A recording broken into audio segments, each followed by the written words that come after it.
ಸ್ಕಂದನಗರದ ನಿವಾಸಿಗಳು ಬಿಡಿಎ ಅಧಿಕಾರಿಗಳ ವಿರುದ್ಧ ಆಕ್ರೋಶ ವ್ಯಕ್ತಪಡಿಸಿದ್ರು. ಅವ್ಯಾಹತವಾಗಿ ಭ್ರಷ್ಟಾಚಾರ, ಲಂಚಾವತಾರ ಬಿಡಿಎಯಲ್ಲಿ ನಡೀತಾ ಇದೆ ಅಂತ ಹೇಳಿ ಇದೀಗ ಇದೇ ವಿಚಾರಕ್ಕೆ ಸಂಬಂಧಪಟ್ಟಂತೆ ಬಿಡಿಎ ಅಧಿಕಾರಿಗಳು ಟಾರ್ಗೆಟ್ ಮಾಡಿಕೊಂಡ್ರ ಸ್ಕಂದನಗರ ನಿವಾಸಿಗಳನ್ನ ಅನ್ನೋ ಅನುಮಾನ. ಭೂಸ್ವಾಧೀನ ಪ್ರಕ್ರಿಯೆ, ಒತ್ತುವರಿ ತೆರವು ಪ್ರಕ್ರಿಯೆಗೆ ಮುಂದಾಗ್ತಾ ಇದೆಯಂತೆ ಬಿಡಿಎ. ಹೀಗಾಗಿ ಇದೀಗ ಬಿಡಿಎ ವಿರುದ್ಧ ಸ್ಥಳೀಯರು ಬೃಹತ್ ಪ್ರತಿಭಟನೆ ಮಾಡ್ತಾ ಇದ್ದಾರೆ. ಜೀವ ಬಿಟ್ಟು ಜಾಗ ಬಿಡೋದಿಲ್ಲ ಅಂತ ಹೇಳಿ ನಿವಾಸಿಗಳು ಆಕ್ರೋಶ ವ್ಯಕ್ತಪಡಿಸುತ್ತಿದ್ದಾರೆ.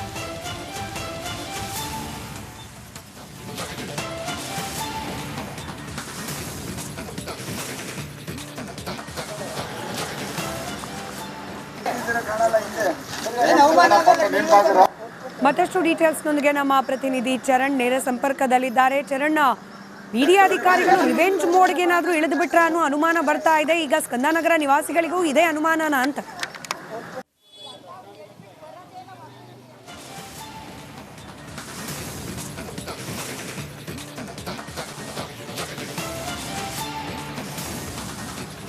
ಎಸ್ ಸ್ಮಿತಾ, ಪ್ರಮುಖವಾಗಿ ಏನು ಬಿಡಿಎ ಅಧಿಕಾರಿಗಳು ಮಾಡಿರುವಂತಹ ಒಂದು ಎಡವಟ್ಟು ಏನಿದೆ, ಇದೀಗ ಜನರನ್ನ ಸಂಕಷ್ಟಕ್ಕೆ ತೂಕಿರುವಂಥದ್ದು. ಪ್ರಮುಖವಾಗಿ ಏನು 2003, 2004, 2005 ಈ ಇಸವಿಗಳಲ್ಲಿ ಇಲ್ಲಿನ ನಿವಾಸಿಗಳು ಮನೆಗಳನ್ನ ಖರೀದಿ ಮಾಡಿದ್ರು.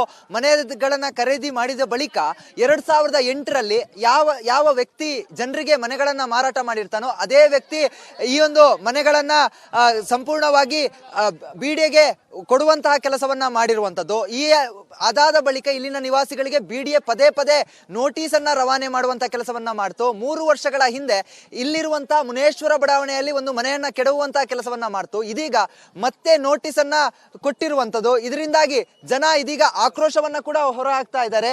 ಇದರಿಂದಾಗಿ ಏನು ನ್ಯಾಯಕ್ಕಾಗಿ ಕೂಗಾಡ್ತಾ ಇದ್ದಾರೆ. ಪ್ರಮುಖವಾಗಿ ಏನು ನ್ಯಾಯ ಬೇಕು, ಮತ್ತೆ ಯಾವುದೇ ಕಾರಣಕ್ಕೂ ನಾವು ಈ ಒಂದು ಜಾಗವನ್ನ ಬಿಟ್ಟು ಕದಲೋದಿಲ್ಲ ಅನ್ನುವಂತ ಒಂದು ಹೋರಾಟವನ್ನ ಕೂಡ ಮಾಡ್ತಾ ಇರುವಂತದ್ದು. ಸ್ಕಂದನಗರದ ಸರ್ಕಲ್ ಏನಿದೆ, ಆ ಒಂದು ಸರ್ಕಲ್ ನಲ್ಲೇ ಕುಳಿತು ನಿವಾಸಿಗಳು ಪ್ರತಿಭಟನೆಯನ್ನ ಮಾಡ್ತಾ ಇರುವಂತದ್ದು.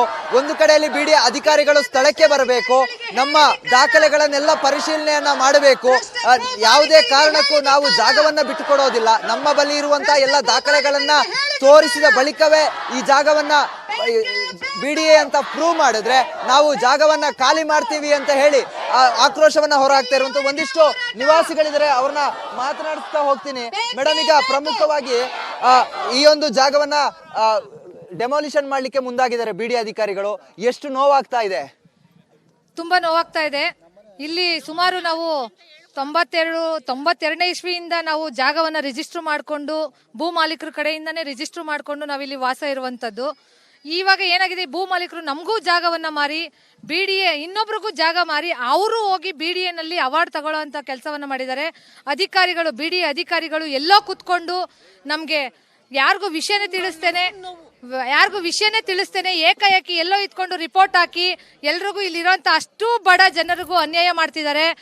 ಲಂಚಗಳನ್ನ ತಗೊಳ್ಳೋದಾಗಿರ್ಬೋದು, ಅಲ್ಲಿ ಫೈಲ್ ಮೂವ್ ಮಾಡೋಕ್ಕೆ ಎಲ್ಲರೂ 5,000 10,000 ಕೊಟ್ರೆ ಇಲ್ಲಿ ಜಾಗದ ಭೂ ಮಾಲೀಕರು 10,000 1 ಲಕ್ಷ ಈ ತರ ಕೊಟ್ಟು ಫೈಲ್ನ ಮೂವ್ ಮಾಡ್ತಿದ್ದಾರೆ.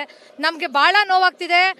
ಬಿಡಿಎನಲ್ಲಿ ಈ ತರ ಒಂದು ಅವ್ಯವಹಾರಗಳು ನಡೀತಾ ಇರೋದ್ರಿಂದ ಅವರು ನಮ್ಗೆ ಏನೂ ಕೊಡೋದು ಬೇಡ, ನಮ್ಮ ಜಾಗವನ್ನ ನಮ್ಗೆ ಬಿಟ್ಕೊಡ್ಲಿ ಅಂತ ನಾವು ಈ ಮೂಲಕ ಅವ್ರಿಗೆ ಮನವಿಯನ್ನ ಮಾಡ್ತಾ ಇದೀವಿ. ಇದಿಷ್ಟು ಒಂದು ಕಡೆಯಲ್ಲಿ 80 ವರ್ಷದ ವೃದ್ಧ ಇದ್ದಾರೆ ನಮ್ಮ ಜೊತೆ. ಅವ್ರನ್ನ ಮಾತನಾಡಿಸಿ ಹೋಗ್ತೀನಿ. ಅಮ್ಮ, ಈಗ 80 ವರ್ಷ ನಿಮ್ಗೆ ದುಡಿಯೋದಕ್ಕೆ ಆಗೋದಿಲ್ಲ, ಈಗ ಜಾಗವನ್ನ ಖಾಲಿ ಮಾಡಿ ಅಂತ ಹೇಳಿ ಬಿಡಿಎ ಅವರು ನೋಟಿಸ್ ಕೊಟ್ಟಿದ್ದಾರೆ, ಮನೆಗೆ ನೋಟಿಸ್ ಅಂಟಿಸ್ಬಿಟ್ಟು ಕೊಟ್ಟಿದ್ದಾರೆ. ಎಷ್ಟು ಬೇಜಾರಾಗ್ತಾ ಇದೆ? ತುಂಬಾ ಬೇಜಾರಾಯ್ತು ಸ್ವಾಮಿ.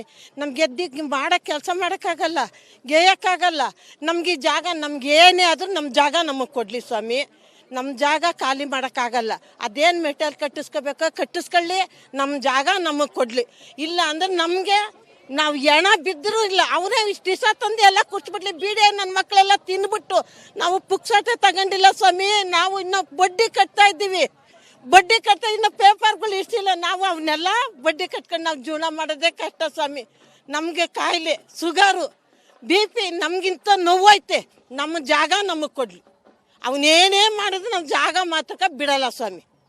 ಈಗ ನಿಮಗೆ ರಾತ್ರಿ ನಿದ್ದೆ ಬರುತ್ತವೆ ನೋಟಿಸ್ ಬಂದ ಮೇಲೆ? ಸ್ವಾಮಿ ನಿದ್ದೆ ಬರಲ್ಲ, ಊಟ ತಿನ್ನಕ್ಕಾಗಲ್ಲ ಸ್ವಾಮಿ. ನಮ್ಗಿದೆ ಯಾವ್ದಾನ ಇದ್ರೇನೋ ಪರವಾಗಿ ಇದನ್ನ ಎತ್ಕೊಂಡ್ ಬಂದಿದ್ದೀವಿ ಸ್ವಾಮಿ. ನಾವು ಇನ್ನೆಲ್ಲೂ ನಮ್ಗಿಲ್ಲ. ಇಲ್ಲ ಗಂಡಿಲ್ ಮಕ್ಳಿಲ್ ನಾವು ಯಾರಿಗೂ ಹೋಗೋಣ ಸ್ವಾಮಿ, ಇದೇ ಜಾಗ ಬೇಕು ನಮಗೆ. ಇನ್ನೊಂದಿಷ್ಟು ನಿವಾಸಿಗಳಿದ್ದಾರೆ, ಅವ್ರನ್ನ ಮಾತನಾಡಿಸುವಂತ ಪ್ರಯತ್ನವನ್ನ ಮಾಡ್ತಾ ಹೋಗ್ತೀವಿ. ಮೇಡಮ್, ಈಗ ಜಾಗವನ್ನ ಖಾಲಿ ಮಾಡಿ ಅಂತ ಹೇಳಿ ನೋಟಿಸ್ ಕೊಟ್ಟಿದ್ದಾರೆ. ಎಷ್ಟು ಬೇಜಾರಾಗ್ತಾ ಇದೆ, ಎಷ್ಟು ಭಯ ಆಗ್ತಾ ಇದೆ? ಅಯ್ಯೋ ತುಂಬ ಭಯ ಆಗುತ್ತೆ ನಮಗೆ. ರಾತ್ರಿಗಳು ನಿದ್ದೆ ಬರಲ್ಲ, ಊಟ ಮಾಡೋಕ್ಕಾಗಲ್ಲ. ಹಿಂಗಾಗೋಯ್ತಲ್ಲ, ನಾವು ಎಲ್ಲೋಗೋಣ ಮಕ್ಳು ಮರಿ ಕರ್ಕೊಂಡು ಅಂತ. ಇವಾಗ ನೋಡಿ, ನನಗೆ ಗಂಡ ಇಲ್ಲ, ಗಂಡು ಮಕ್ಕಳು ಇಲ್ಲ, ಎರಡೇ ಹೆಣ್ಮಕ್ಳು. ನಾನು ಯಾವ ಕಡೆಗೆ ಹೋಗಲಿ, ಎಲ್ಲೋಗ್ಲಿ? ನಾನು 2 ಮಕ್ಳು ಕರ್ಕೊಂಡು ನೀವೇ ಹೇಳಿ, ನಮಗೆ ನ್ಯಾಯ ಕೊಡಿಸಿ, ನಮ್ಮ ಜಾಗ ನಮಗೆ ಬಿಟ್ಕೊಡಿ ಅಷ್ಟೇ. ನಿಮ್ಮ ಕೈ ಮುಗ್ದು ಕೇಳ್ಕೊತೀವಿ ಬಿಡಿಯರ್ ಕಡೆಯಿಂದ. ನೀವು ದೊಡ್ಡವರಾಗಿ ನಮ್ಗಳಿಗೆ ಜಾಗ ಕೊಡಿ, ನಾವು ಎಲ್ಲೋಗೋಣ? ನಾವು ಇವಾಗ ನನ್ನ ಪರಿಸ್ಥಿತಿನೇ ಕೇಳಿ, ನನಗೆ ಯಾರೂ ಇಲ್ಲ, 2 ಹೆಣ್ಮಕ್ಳು ಬಿಟ್ಟರೆ ನಾನು ಎಲ್ಲೋಗ್ಲಿ? ನೀವು ನ್ಯಾಯ ಕೊಡಿಸ್ಬೇಕು ನಮ್ಗೆ, ಅಷ್ಟೇನೇ ನಾವು ಕೇಳ್ಕೊಳ್ಳೋದು. ಕೂಲಿ ನಾಲಿ ಮಾಡ್ಕೊಂಡು ಏನೋ ಗೂಡಲ್ಲಿ ಜೀವನ ಮಾಡ್ತೀವಿ, ಅದಕ್ಕೂ ನೆಮ್ಮದಿ ಇಲ್ಲ ಅಂದರೆ ನಾವು ಎಲ್ಲ ಕಡೆ ಹೋಗಿ ಸಾಯೋಣ? ಇಲ್ಲ ನೀವೇ ಸ್ವಲ್ಪ ಈಸ ತಂದು ಕೊಡಿ, ನಾವೆಲ್ಲ ಕುಡಿದ್ಬಿಟ್ಟು ನಿಮ್ಮ ಕಣ್ಣು ಮುಂದೆ ಸತ್ತೋಯ್ತೀವಿ, ನೀವು ನಮ್ಮ ಜಾಗ ಹೊಡ್ಕೊಂಡು. ಎಷ್ಟು ದುಃಖ ಆಗುತ್ತೆ. 20 ವರ್ಷಗಳಿಂದ ಕಷ್ಟಪಟ್ಟು ಒಂದೊಂದೇ ಇಟ್ಟಿಗೆ ಕಟ್ಟಿರೋ ಮನೆ ಈಗ ಯಾರೋ ಬಂದು ನೋಟಿಸ್ ಕೊಡ್ತಾರೆ. ಎಲ್ಲ ಗೌರ್ಮೆಂಟೇ ಕೊಟ್ಟು ಗೌರ್ಮೆಂಟೇ ಕಿತ್ಕೋತಾ ಇರೋದು ಇವಾಗ. ಕರೆಂಟ್ ಕೊಟ್ಟವ್ರ, ನೀರು ಕೊಟ್ಟವ್ರ, ಕಂದಾಯ ಕಟ್ಸ್ಕೊತಾರ, ಎಲ್ಲ ಮಾಡ್ತಾರ. ನಾವು ತಿನ್ನಕ್ಕಿಲ್ಲ ಅಂದ್ರೆ ಹೋಗಿ ಕಂದಾಯ ಕಟ್ತೀವಿ. ಈಗ ಆದ್ರೂ ಬೀಡೇರ್ದು ಅಂತ ಹೇಳ್ತಾ ಇದ್ರು ಕಂದಾಯಗಳು ಕಟ್ಸ್ಕೊಂಡವ್ರೆ. ಸೆಕ್ರೆಟರಿ ಆಫೀಸಲ್ಲಿ ಎಷ್ಟೋ ಜನ ಹೇಳ್ತಾವ್ರೆ ಕಂದಾಯ ಯಾಕೆ ಕಟ್ಸ್ಕೊತವ್ರೆ, ಬೀಡೇರ್ಗೆ ಹೋಯ್ತದೆ ಅಂತಾರೆ ತಾನೆ, ಯಾಕೆ ಕಟ್ಸ್ಕೊತಾರೆ ದುಡ್ಡು? ಯಾಕಪ್ಪ ಕಟ್ಸ್ಕೊತಾರೆ ಹೇಳಿ? ಈಗ ಬೀಡೇರ್ಗೆ ಹೋಯ್ತದೆ ಅಂದ್ಮೇಲೆ ಯಾರನ್ನ ಕಂದಾಯ ಕಟ್ಸ್ಕೊತಾರ? ಎಲ್ಲ ಸೌಲಭ್ಯ ಮಾಡಿದ್ದೀರ, ನಮ್ಗಿಲ್ಲ ಅಂತ ಹೇಳಲ್ಲ ಗೌರ್ಮೆಂಟಿಂದ. ಮಾಡಿಬಿಟ್ಟು ನೀವು ಕೊಟ್ಟು ನೀವೇ ಕಿತ್ಕೊತಿರಲ್ಲ, ಇದು ನ್ಯಾಯನಾ ನಿಮಗೆ ಹೇಳಿ? ಇದು ನ್ಯಾಯನಾ? ನಾವು ಎಲ್ಲೋಗೋಣ ಬಡವ್ರುಗಳು? ಏನೋ ಶ್ರೀಮಂತರುಗಳು ನಮ್ಮ ಗಂಡಿರೇನು ಜೋರಾಗೇನೋ ಅತ್ತೆ ಮಾವ ಆ ಕಾಲದಿಂದ ಏನು ಆಸ್ತಿಗಳು ಏನು ಮಾಡಿಲ್ಲ. ಅವ್ರಾಗ ಅವ್ರು ಕೊಟ್ಟು ಗಿಡ ಗೆಂಡೆ ಎಲ್ಲ ಕಿತ್ತಿ ಎಲ್ಲ ಅಚ್ಚುಕಟ್ಟು ಮಾಡ್ಕೊಂಡು ಇವತ್ತೊಂದು ದಿವಸ ನಮ್ಮ ಜಾಗಗಳು ಕಿತ್ಕೊತಿರಲ್ಲ ನೀವು. ನಾವು ಎಲ್ಲಿ ಹೋಗ್ಬೇಕು? ನಮ್ಗೆ ಈಸ ತಂದು ಕೊಡ್ರಿ, ಎಲ್ಲ ಕುಡಿಸ್ಬಿಟ್ಟು ನಿಮ್ಮ ಮುಂದೆನೇ ಸತ್ತೋಯ್ತೀವಿ, ಆವಾಗ ನೀವು ಜಾಗಗಳು ಬೇಕಾದ್ರೆ ಮಾಡ್ಕೊಂಡು ಹೋಗ್ರಿ. ಇಲ್ಲಿನ ನಿವಾಸಿಗಳು ಹೇಳ್ತಾ ಇರುವಂತದ್ದು ಪ್ರಮುಖವಾಗಿ 20 ವರ್ಷಗಳಿಂದ ಇಲ್ಲಿ ಕೂಲಿ ನಾಲಿ ಮಾಡಿ ನಾವು ಮನೆಯನ್ನ ಕಟ್ಟಿದೀವಿ. ಅದರ ಜೊತೆಗೆ ಸರ್ಕಾರ ಒಂದು ಮನೆಗೆ ಬೇಕಾದಂತಹ ಎಲ್ಲಾ ವ್ಯವಸ್ಥೆಯನ್ನ ಮಾಡಿಕೊಟ್ಟಿದೆ. ಸರ್ಕಾರಕ್ಕೆ ಯಾವೆಲ್ಲ ಒಂದು ಸೌಲಭ್ಯವನ್ನ ಕೊಡ್ಲಿಕ್ಕಾಗುತ್ತೋ ಆ ಎಲ್ಲ ಸೌಲಭ್ಯವನ್ನ ಕೊಡ್ತಾ ಇದೆ.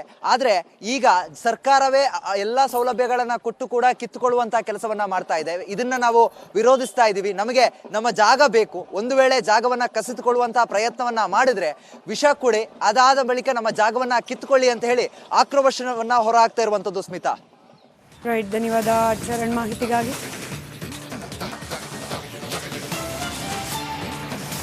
ಸ್ಕಂದನಗರದ ನಿವಾಸಿಗಳು ಬಿಡಿಎ ಅಧಿಕಾರಿಗಳ ವಿರುದ್ಧ ಆಕ್ರೋಶ ವ್ಯಕ್ತಪಡಿಸಿದ್ರು. ಅವ್ಯಾಹತವಾಗಿ ಭ್ರಷ್ಟಾಚಾರ, ಲಂಚಾವತಾರ ಬಿಡಿಎಲ್ಲಿ ನಡೀತಾ ಇದೆ ಅಂತ ಹೇಳಿ ಇದೀಗ ಇದೇ ವಿಚಾರಕ್ಕೆ ಸಂಬಂಧಪಟ್ಟಂತೆ ಬಿಡಿಎ ಅಧಿಕಾರಿಗಳು ಟಾರ್ಗೆಟ್ ಮಾಡಿಕೊಂಡ್ರ ಸ್ಕಂದನಗರ ನಿವಾಸಿಗಳನ್ನ ಅನ್ನೋ ಅನುಮಾನ. ಭೂಸ್ವಾಧೀನ ಪ್ರಕ್ರಿಯೆ, ಒತ್ತುವರಿ ತೆರವು ಪ್ರಕ್ರಿಯೆಗೆ ಮುಂದಾಗ್ತಾ ಇದೆಯಂತೆ ಬಿಡಿಎ. ಹೀಗಾಗಿ ಇದೀಗ ಬಿಡಿಎ ವಿರುದ್ಧ ಸ್ಥಳೀಯರು ಬೃಹತ್ ಪ್ರತಿಭಟನೆ ಮಾಡ್ತಾ ಇದ್ದಾರೆ. ಜೀವ ಬಿಟ್ಟರು ಜಾಗ ಬಿಡೋದಿಲ್ಲ ಅಂತ ಹೇಳಿ ನಿವಾಸಿಗಳು ಆಕ್ರೋಶ ವ್ಯಕ್ತಪಡಿಸುತ್ತಿದ್ದಾರೆ.